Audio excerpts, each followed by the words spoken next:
Alright, this is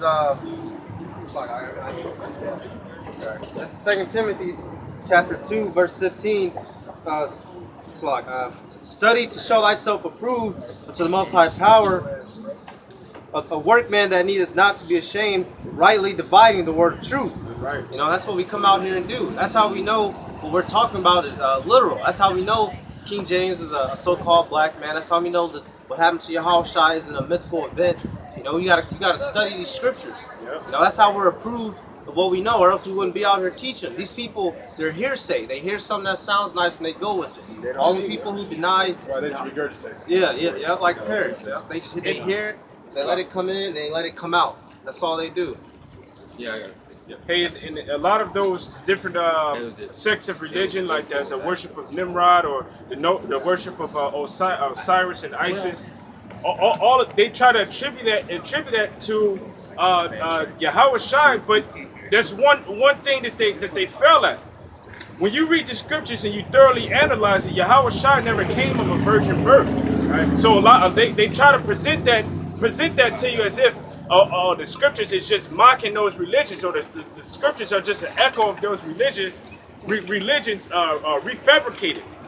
But it's not, because when you read the scriptures, the one that the world ignorantly called Jesus Christ never came of a virgin birth.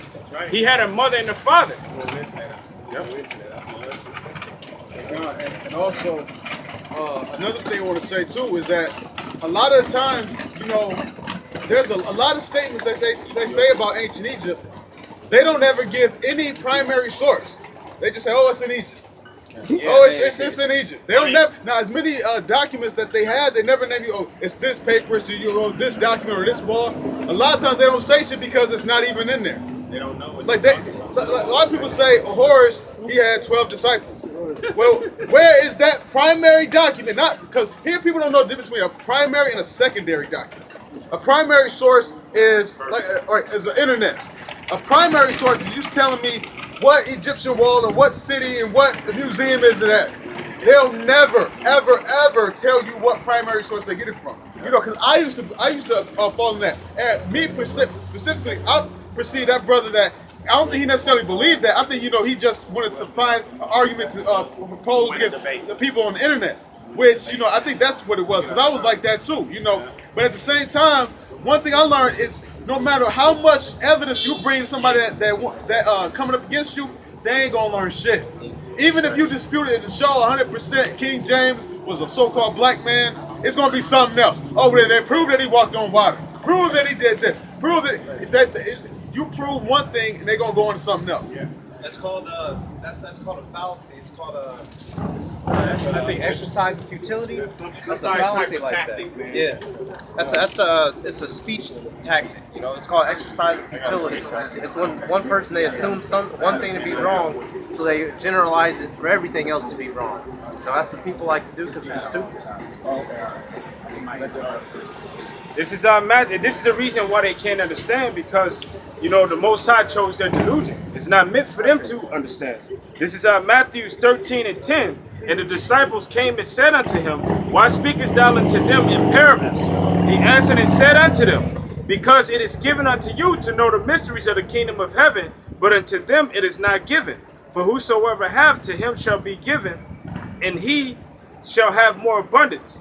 But whosoever hath not, from him shall be taken away even that he hath. Therefore speak I to them in parables, because they see and see not, and hearing they hear not, neither do they understand. And in them is fulfilled the prophecy of Isaiah, which saith, By hearing ye shall hear, and shall not understand, and seeing ye shall see, and not perceive. So it's not given to them to hear or to perceive. You know, their eyes and their ears are closed.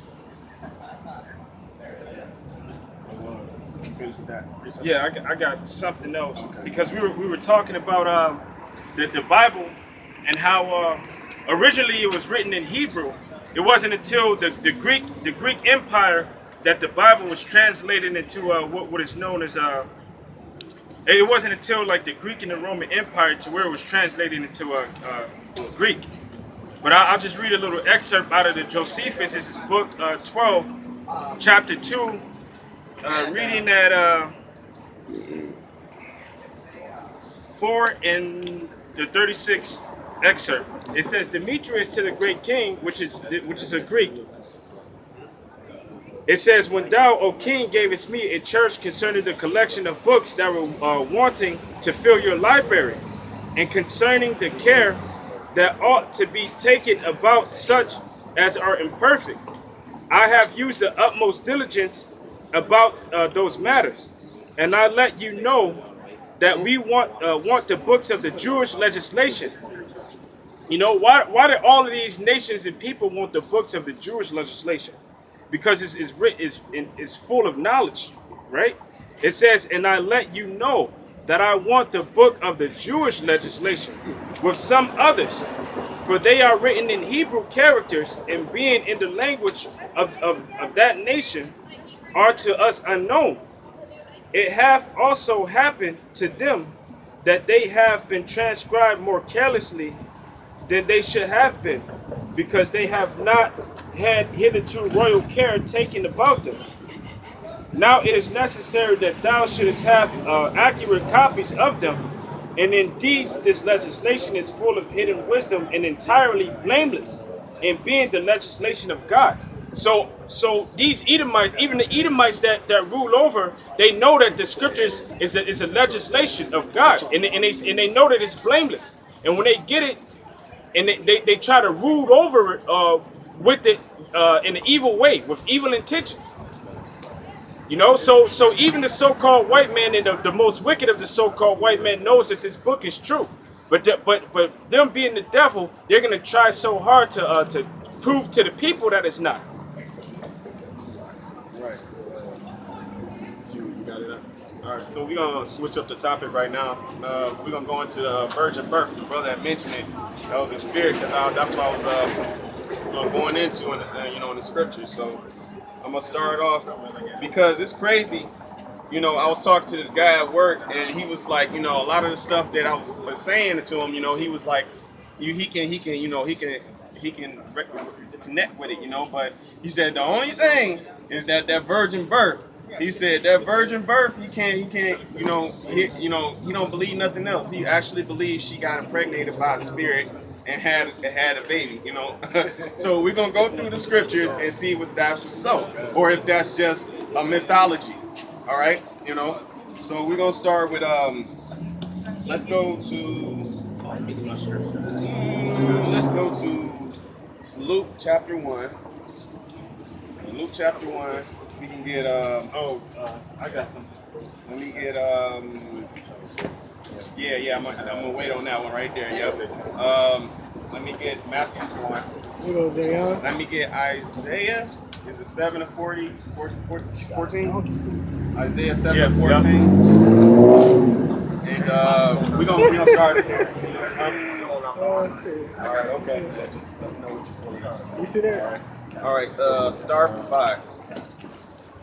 Because in the Bible, we're gonna start with Matthew chapter 1. Go to Matthew chapter 1.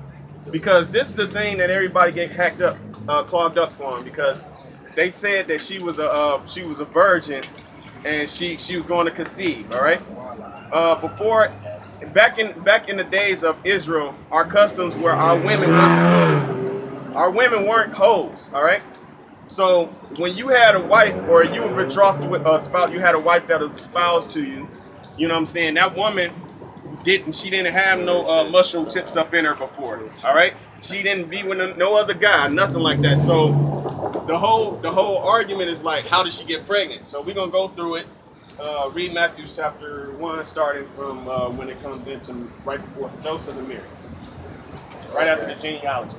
This is Matthew 1 and 18. Now the birth of Yahushua was on this wise, when as his mother Mary was espoused to Joseph. Yeah, all right, can somebody pull this out in Hebrew for me, Papa Kasha?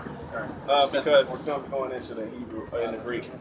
You read Matthews 1 and 2. Matthew 1 and it's around 1 and 118. Yep. because we got to figure out what these words are. You know what I'm saying? In the prologue of Sirach, it tells you words uttered in another language don't carry the same force or power behind it as if you were speaking it in its original tongue, which the scriptures is written in Hebrew. So you will have a deeper understanding of what actually happened. All right? You only reading this English translation, it's only so much you can get, you know? So when the brothers got that spouse, all right, this is the definition of the spouse. Yeah. This is G 3423. Just look it up. I ain't gonna push the word up, but that word is nestuo. Nestuo. I like that. Nestuo. I like Fuck, you wearing Batman colors. That's awesome. Yep, menestuo. Yep. And that Greek word, that word is spouse is menestuo in the Greek. All right, now read the meaning of it. yeah. It means to woo her To woo her. and ask her in marriage. Oh shit. Okay. Go ahead. Okay. Also, to be promised in marriage, be betrothed. Read that again. Step in, To bro. be promised in marriage, to be betrothed. All right. So can you read that again? Matthew 1, verse 18. Now the birth of Yahushua was on his wife, when as his mother was espoused His spouse, she was promised in marriage. All right. to Joseph To Joseph. before they came together. Right. Before they came together. Right. All right. So before people come together and have the marriage, we're gonna go to give me Tobit chapter 6. Because you have to understand the customs of Israel to really for this to click in your head. That's why a lot of brothers, when you believe it, you're like, this it's making sense. But once you start learning the customs, our customs more, then you start, okay, I see it now, you know? Let me get it real quick. 6 and 14. Where it talks about the marriage. Yeah, you sending him off to get that woman before he died. All right, you can start reading. I'm going to verify where you are now. Let's see. Give me, it's Tobit 6 and 12. 12. Okay. Yep. This is Tobit chapter 6, starting from verse 12. And the maid is fair and wise. Now therefore, hear me.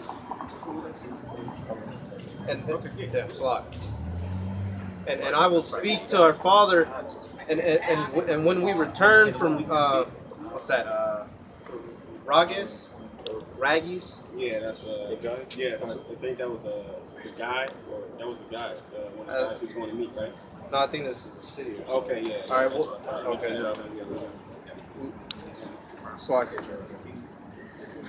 we will celebrate the marriage, for I know that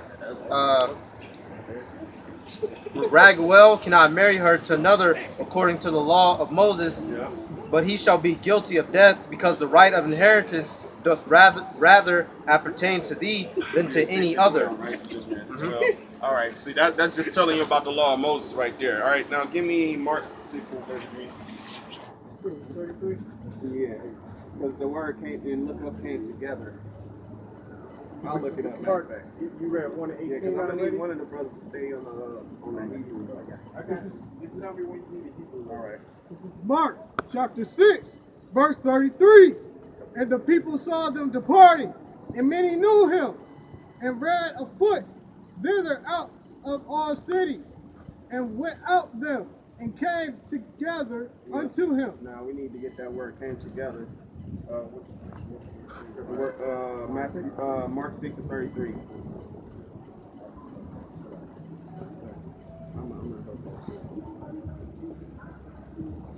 Mark, you said the word together? Yeah. Come together? Yeah, come together. I got it. All right. Okay, this is G4905.